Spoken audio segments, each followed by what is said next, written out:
बिस्मिल्लाहिर्रहमानिर्रहीम।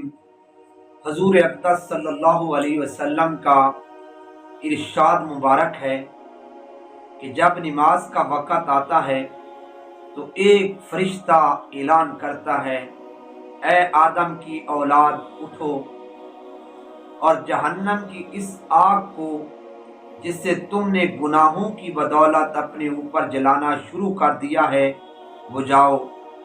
चनाचे दीनदार लोग उठते हैं, वुज़ू करते हैं, ज़ोहर की नमाज पढ़ते हैं, जिसकी वजह से उनके गुनाहों की सुबह से ज़ोहर तक की मग़फ़िरत कर दी जाती है।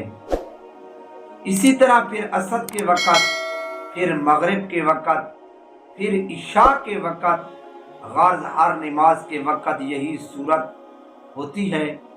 इशा के बाद लोग सोते हैं, इसके बाद अंधेरी में बाज़ लोग बुराइयों में माज़अल्लाह ज़िनाहकारी, बदकारी, चोरी वगैरह की तरफ चल देते हैं और बाज़ लोग भलाइयों यानी नमाज, वजीफ़ा, ज़िक्र वगैरह में चलने लग जाते हैं।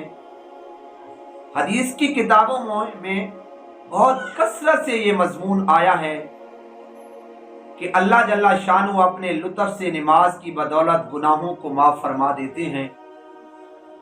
और नमाज में चूँकि इस्तिग़फ़ार खुद मौजूद है, जैसा कि ऊपर हदीस में मैंने बयान किया है। हज़रत सलमान रज़ी अल्लाह ताला अन्हु एक बड़े मशहूर सहाबी हैं। हज़रत सलमान रज़ी अल्लाह ताला अन्हु फरमाते हैं, जब ईशा की नमाज हो जाती है तो तमाम आदमी 3 जमातों में तकसीम हो जाते हैं।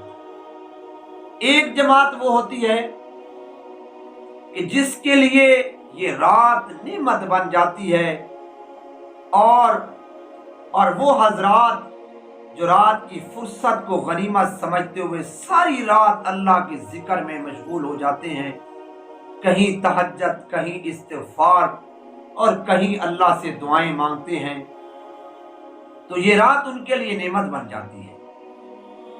और कुछ लोग तो वो होते हैं जिनके लिए ये रात अजाब सी बन जाती है।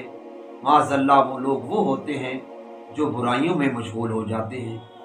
और तीसरे लोग वो होते हैं जो इशा की नमाज पढ़कर सो जाते हैं, ना उनके लिए वबाल है, ना कमाई, ना कुछ गया, ना कुछ आया। ऐ मेरे अल्लाह, दुआ है हमें उस जमात में शामिल कर दे जिनके लिए ये रात नेमत बन जाती है। अल्लाह कबूल फरमा दे।